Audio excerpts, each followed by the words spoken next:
defenders, I think, it's like.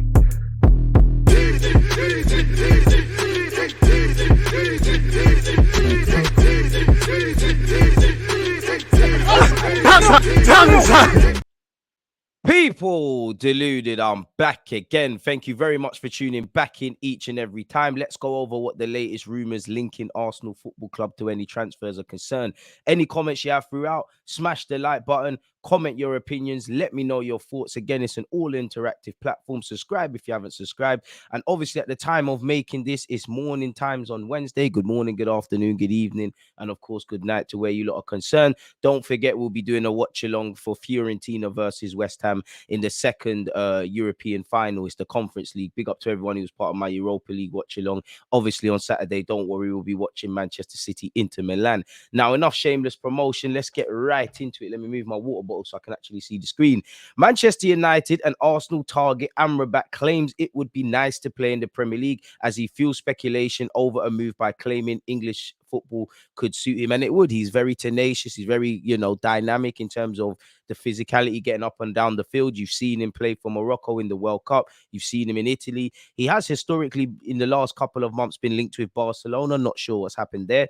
This is the first time I've seen him linked with Arsenal and Man United for that. And this article in the Daily Mail actually says he's been linked with Manchester United, Barcelona, and Arsenal. And ironically, he'll be playing for Fiorentina in the Europa Conference League. So we'll get to watch not only Declan Rice, but him, assuming you're watching this.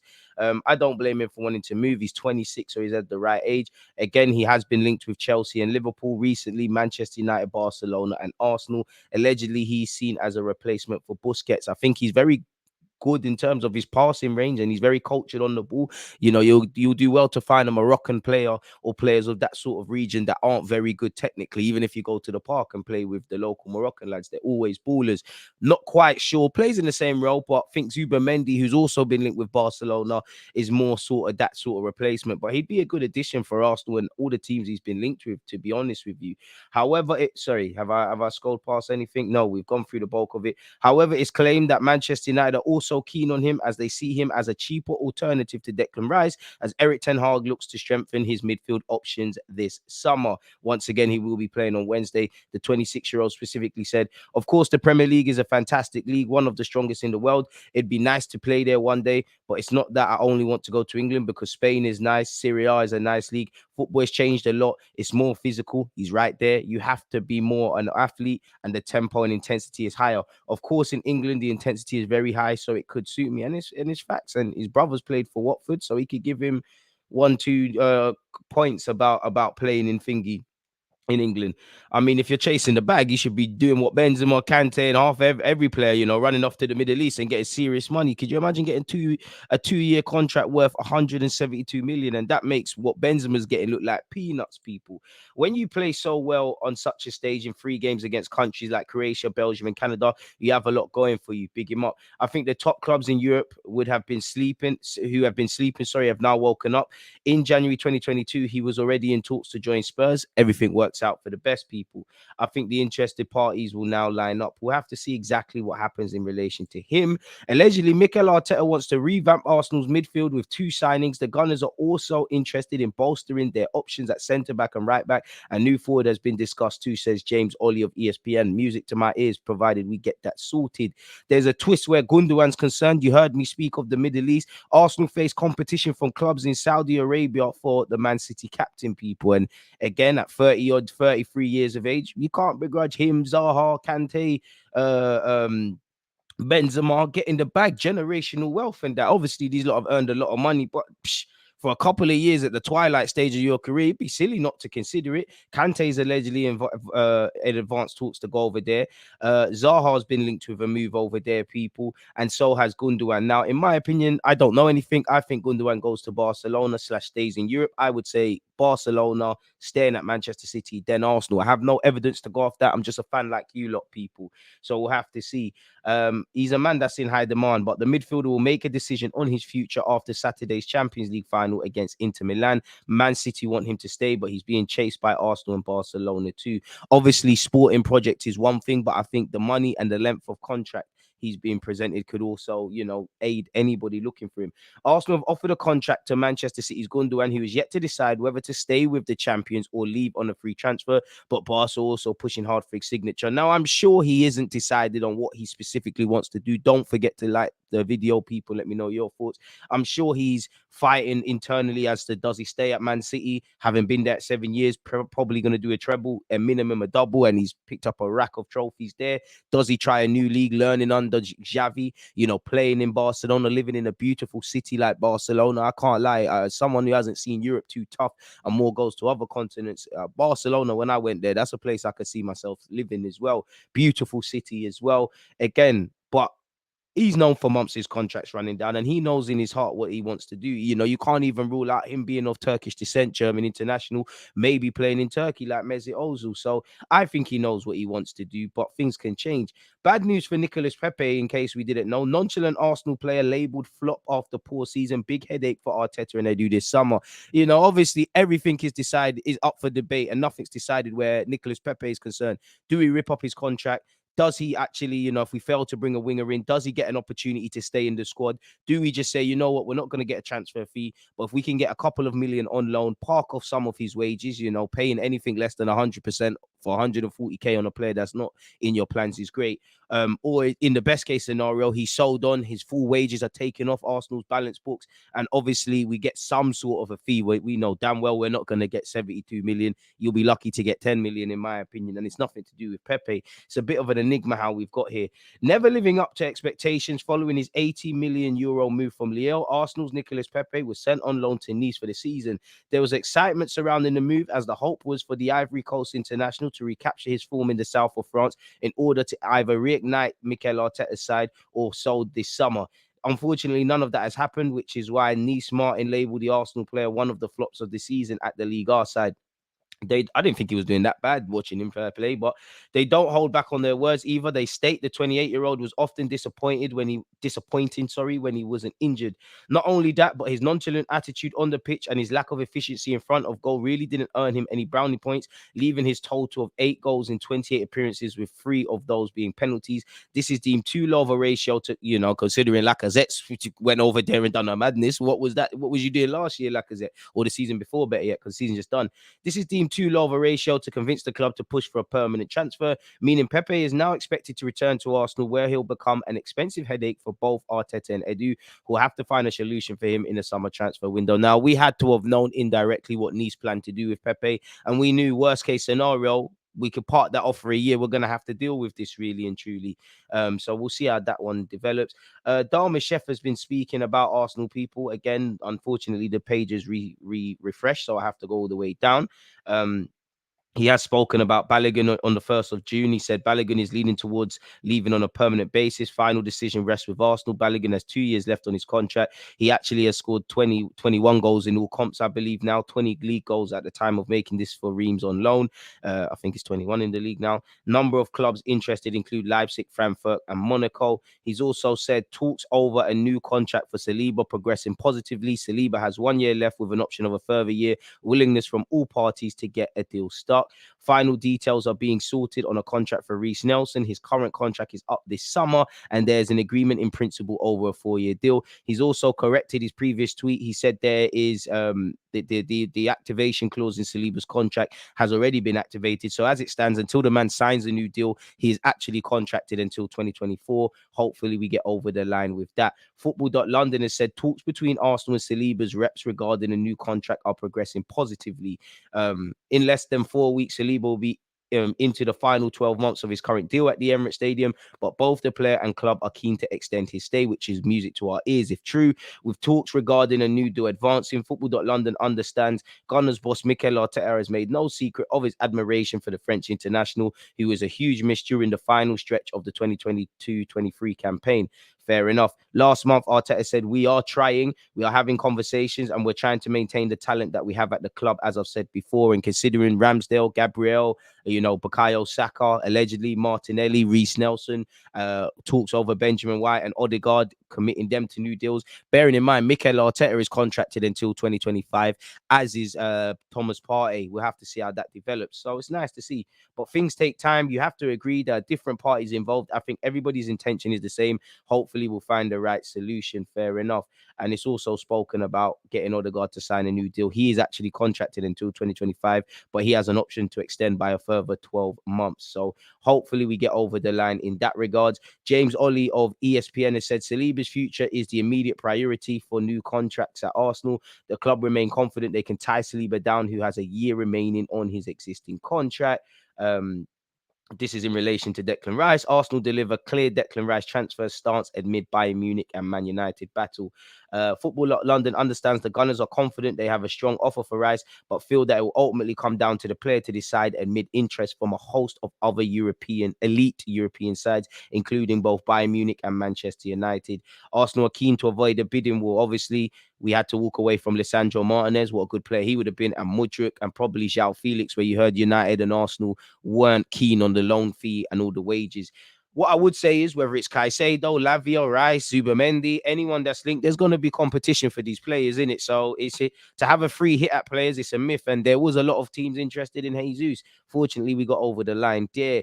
Further Saliba propaganda. I don't really care about these statistics, people, unless it's involving Arsenal players. Among outfield players to register 2,000 plus minutes in the Premier League last season, Saliba was dribbled past the fewest number of times. Now, I've never been one for dribble past stats, but there you have it. Now, again, it's a case of getting 2 and 2 and getting 5. A couple of fans on Twitter have been seeing the fact that Chelsea's image with Caicedo in their shirt is blurred out and Arsenal's is here is giving a clue as to what Caicedo is doing with his future. The hours go by, and this was a follow-up tweet from this. The hours go by and the Ecuadorian Caicedo finds himself in a difficult situation regarding his future, since he has to decide between two of the most important teams in the Premier League and has a third on the hunt. He wants to play in the Champions League, one of his dreams, and for that he has Arsenal. Allegedly, he's agreed personal terms. A team with whom he has even agreed personal terms, but is not the one that pays the most for his pass, which I think the fee.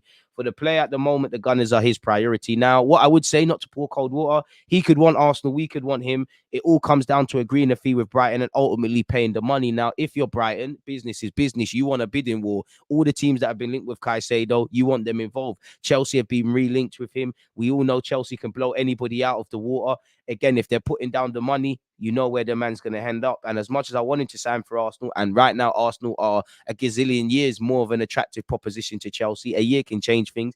I still think Chelsea is an attractive proposition to players. Yes, they're not in the Champions League, but I think anybody signing for a top 6 team, unless you're City specifically under Pep Guardiola, not to belittle City, they're the only team you could say is an assurance to be in the Champions League. So we'll have to see. Then there is Chelsea, a team that is willing to pay a higher figure than Arsenal, but it will not play anything in Europe next season. But in the next hours, they will hear about the project that Pochettino wants and has with him. You hear Pochettino is keen on Caicedo. Liverpool have also been interested in him, but that is firmly on the back burner. Now, this was the outlet from Ecuador initially to break Arsenal's rumors of bids and stuff. So take of that what you will.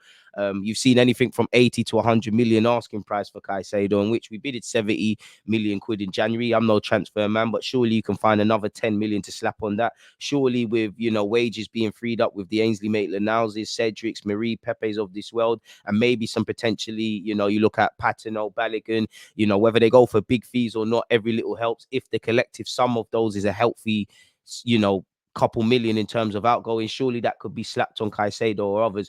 Allegedly, Sky Sports have said Arsenal have other midfield targets and are clear on what they are willing to pay. Interest in Brighton midfielder Caicedo remains. Arsenal had 2 bids rejected in January. There's also interest in Gundogan. I mean, we knew that isn't anything new for us. What is this? Allegedly, people, Caicedo to make a decision about his future in the coming hours after listening to Pochettino and Chelsea. Decision to be known next week. Player wants to play in the Champions League next season and has agreed personal terms with Arsenal. I think that means a man's heading to Chelsea, if I am completely honest with you. Again, this was just doubled down on claims from Sky Sports that we remain keen on Gundogan. What else have we got here? Don't freeze on me now. Leverkusen remain hopeful they can complete a deal for Xhaka. However, it is for Arsenal will only sanction a move once they have a replacement. Arsenal are looking to recruit 2 midfielders this window. That is music to my ears. Sky Sports have said the final details are being sorted on a new contract for Reece Nelson. His current contract is up this summer, and players an agreement in principle over a new 4-year deal, hopefully with an option of a fifth. Once again, Romano has weighed in. He said 4-year deal, option of a further year, and agreement very close for Reece Nelson and Arsenal people. That was tweeted yesterday. So hopefully we have official confirmation sooner rather than later. We were linked with Celta Vigo's Gabby Veiga, who's been linked with Newcastle and now Chelsea. Gabby Veiga has emerged as one of the best young midfielders in Europe. Chelsea face competition now from Liverpool and Barcelona. So it seems like that's a myth where Arsenal are concerned. Arsenal remain interested in a move for Caicedo after his loan from Bayern Munich ended. Early indications suggest there's a gap in what City would want and what Arsenal are prepared to pay. Some reports have said we've left that alone and we're going for Fresneda. Galatasaray will decide how much to bid for Nuno Tavares after he returns to London from the under-21 Euros. I mean, players like that don't have a future at Arsenal. Again, every little helps. We signed him for 8 million. If you make that back or get 16, you add that towards potential loan fees and wages being freed up and stuff. Suddenly, on top of what the budget that was allocated to us anyways, regardless of what we're doing in terms of outgoings, it starts looking a bit rosy. We're in the Champions League. We have to get things right. Smash the like button. Let me know your thoughts. Don't forget to subscribe and don't forget to hit the like button and your reminders on Fiorentina versus West Ham watch along and also Manchester City Inter Milan. Romano has also said on Reece Nelson, Nelson was approached by Italian, French and English clubs, but his priority has always been Arsenal. The agreement is imminent. New long-term deal almost agreed 2 weeks ago. It's about the final details. Then Nelson will sign until June 2027, plus an option included. Fair enough. Xhaka reports out of Sky Germany. It will take a few more days before both clubs reach an agreement. Xhaka still wants to join Leverkusen and is waiting for the next step. His contract is almost negotiated. Arsenal need a replacement first, whether that's Gundogan, Rice, or Caicedo. Bayern Munich is no topic, so maybe his interest, or Bayern's better yet, interest in him was a non-starter. Romano said, I understand there's no negotiations or concrete chance for Nuno Tavares to Galatasaray from Arsenal as things stand.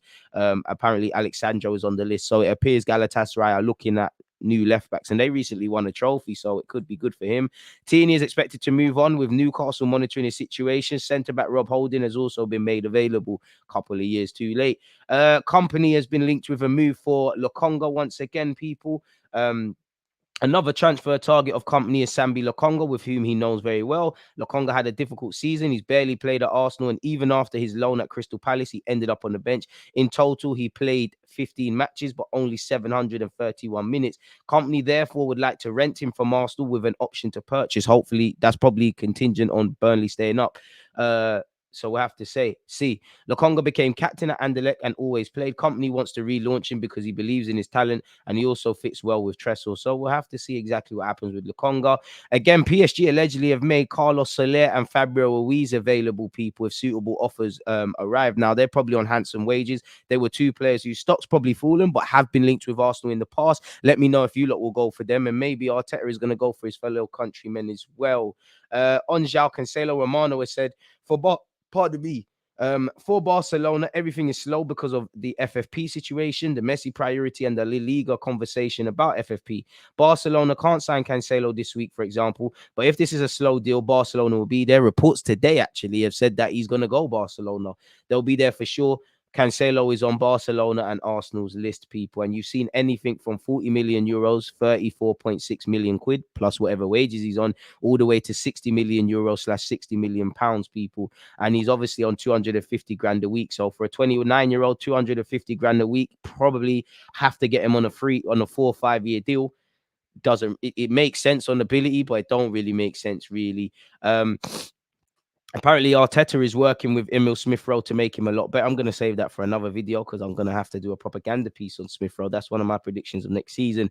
Let's see what's being happening here. Apparently, Zaha could be going to the Middle East, someone that has been linked with a bunch of clubs as well as Arsenal. I don't know, truthfully, if Arsenal are still in for Yuri Telemans, but allegedly, AS Roma are to challenge Arsenal for Telemans. They've actually placed a free transfer bid for Ivan Ndiko, better yet, a contract. They apparently have got Hossam Aouar, who was linked with us when we signed Partey. They could get a third free transfer, really and truly, for Telemans. So we'll have to see how that goes. Saliba contract extension talks progressing well. Napoli have been linked with Balogun to replace Osimhen. Massive shoots to fill. Aston Villa are thrown into the Telemans race. We've agreed personal terms with Caicedo. Allegedly, people, we're formulating a new contract for Odegaard. We're looking at Xavi Simons. We're still the favourites, allegedly, for Declan Rice. We've rekindled our interest in Milinkovic-Savic as his contract runs down. Some articles say Cancelo doesn't want another spell in England, which rules out Manchester City and a move to Arsenal. As we know, Romano has said an official bid for Rice will be submitted after the Europa League final. The plan is very clear. I've probably said this a million times this week, but allegedly Arsenal are in pole position to sign Montpellier's Wahi. We've made a 15 million euro bid for Ivan Fresnadal, although Romano has quashed those claims as well. We're in the race to sign James Maddison with Spurs and Newcastle. Bayern Munich are the front runners for Vlahovic. Again, once again on Fresnadal, Arsenal appreciate Fresnadal since January, but told they have not sent any official proposal despite reports. No concrete negotiations at this stage. Race remains open with Borussia Dortmund interested. Valladolid, unfortunately for them, have been relegated. He has a release clause of 20 million euros. Some reports say Arsenal and other clubs are trying to negotiate that further shorter, really and truly.